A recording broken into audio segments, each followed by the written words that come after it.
Eu cumprimento a todos com a paz do Senhor. Aqui é o vosso amigo, vosso irmão Mário Júlio, do canal Vivendo Pentecostes. E esse é mais um vídeo da série, os 50 dias entre a Páscoa e o Pentecostes. Hoje é o vídeo de número 12, a reação dos outros. Por que a reação dos outros? No vídeo anterior nós falamos sobre Atos 2, versículos 1 ao 4. E encerra quando todos foram cheios do Espírito Santo e todos oraram em línguas. Agora o versículo 5, nós vamos continuar essa história. Atos dos Apóstolos, capítulo 2, versículo 5. Lembrando que eu estou lendo a Bíblia King James atualizada. Ora, eu vou abrir um pouquinho a letra aqui. Ora, estavam morando em Jerusalém judeus tementes a Deus, vindo de todas as partes do mundo. Ao ouvirem aquele estrondo, barulho alto, ajuntou-se um grande número de pessoas e ficaram maravilhados, pois cada um ouvia falar em sua própria língua. Então, aquelas pessoas estavam falando em línguas, orando em línguas em voz alta, e um que era de um país tinha um idioma diferente e dizia: olha lá, eles estão falando a minha língua. E o outro dizia: não, eles estão falando na minha. Enquanto lá eles oravam em línguas, as pessoas que estavam ouvindo ouviam a interpretação daquelas línguas no seu idioma. Versículo 7. Perplexos e admirados comentavam um com os outros: porventura não são galileus? Porque Galileia era Jerusalém, Judeia. Acima da Judeia tinha Samaria, e que eles não se davam. Tinham que fazer toda a volta por Samaria para chegar em cima da Galileia. A Galileia eram pessoas que tinham muita cultura de plantação. Eram pessoas que tinham plantação, eram pessoas pescadores, ou eram pessoas de plantação, que eles levavam, faziam toda a volta para Samaria, levavam peixe, levavam alimentação para Jerusalém e levavam azeite. Para ver que a briga entre Judeia e Samaria, que ficava no meio entre Judeia e Galileia, ficava ali no meio. Imagina que é Rio Grande do Sul, só para ter uma noção. Samaria como se fosse Santa Catarina e Paraná como se fosse Judeia, só para a gente ter uma noção no mapa. São diferentes as proporções, mas é mais ou menos seria assim.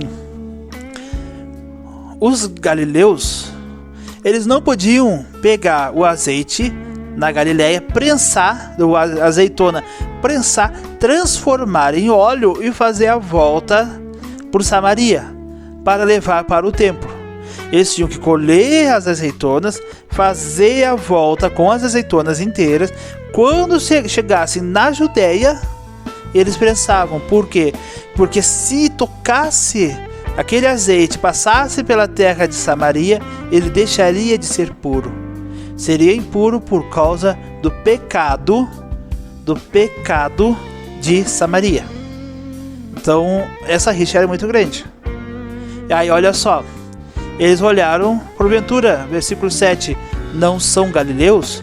Galileus era gente taxada de burra, de ignorante, vamos botar para nós aqui, nossa tradução, caipiras, sem estudos. Ou eles lidavam com a terra, ou eles lidavam com o mar. Mas eles não tinham, só um segundinho, gente. Aí, um pouquinho de um despertador aqui. Aí eles pegavam e traziam para lá. Então, era um povo culto, o povo estudado, o povo inteligente, era o povo da Judeia, onde havia cultura, tinha o templo lá, tinha adoração. Os sacerdotes saíam de lá da Judeia para ir pregar e anunciar nas sinagogas da Galileia. Entendeu? Então eles, porventura, não são galileus todos esses que estão falando? Como então cada um de nós os ouve falar em nossa própria língua materna?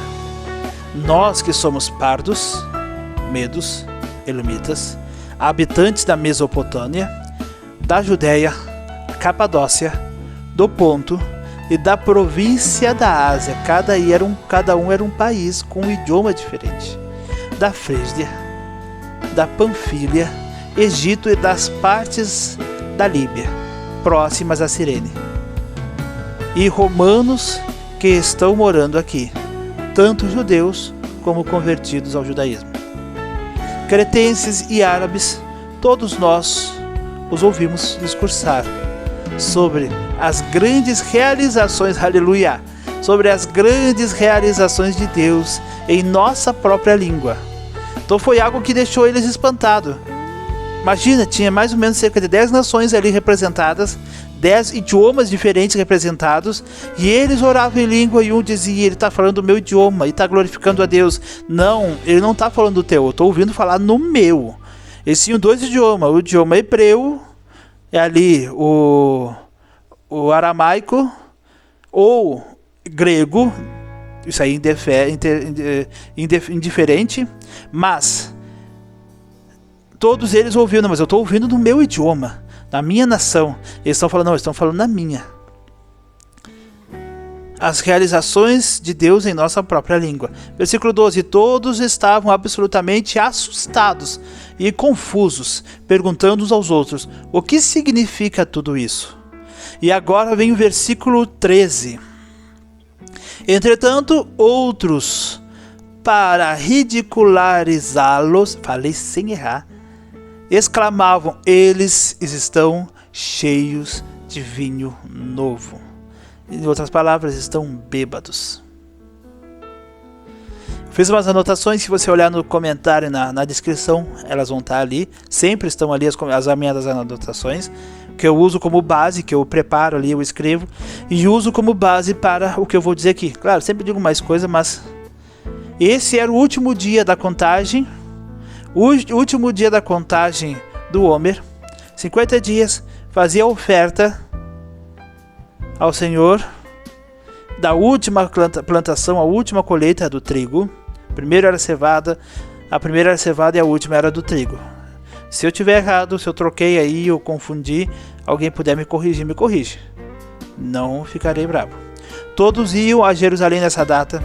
As 3 peregrinações do ano era a saída do Egito, a entrega da lei e o tabernáculo.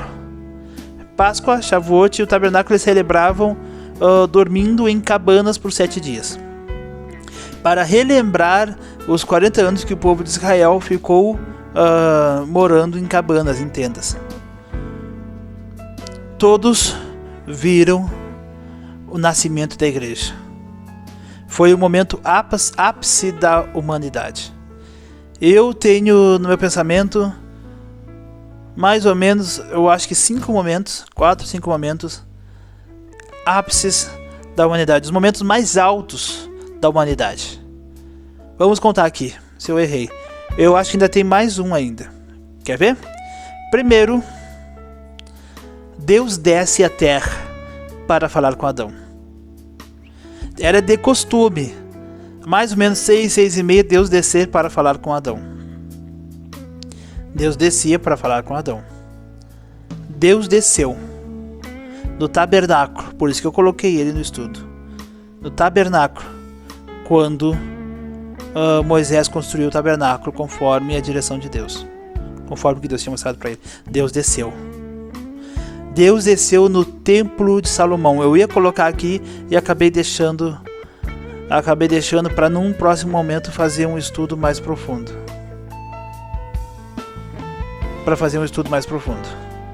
Então, no Éden, no tabernáculo, Deus desceu.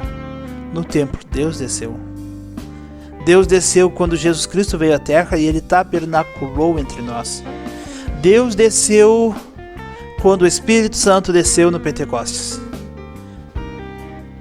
5.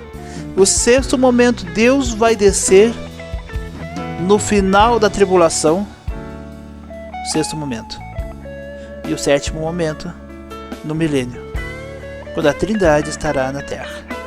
Deus Pai assentado na Nova Jerusalém, o Filho reinando na terra e o Espírito Santo atuando na terra. Então são 7 momentos. Se alguém tem um pensamento diferente, coloque aí, confirme, concorde ou me corrija, mas vamos interagir sobre esse assunto. É uma visão minha. Então, o que eu tenho a dizer sobre isso? Deus. O objetivo de Deus é habitar entre os homens. O objetivo de Deus é estar entre nós. Deus Pai tentou.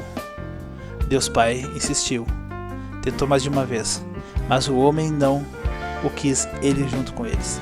Para ver que o povo disse para Moisés: não permita que Deus fale conosco, senão nós seremos consumidos, destruídos. É muita coisa para nós permitirmos que Deus fale conosco, nós não somos capazes para isso.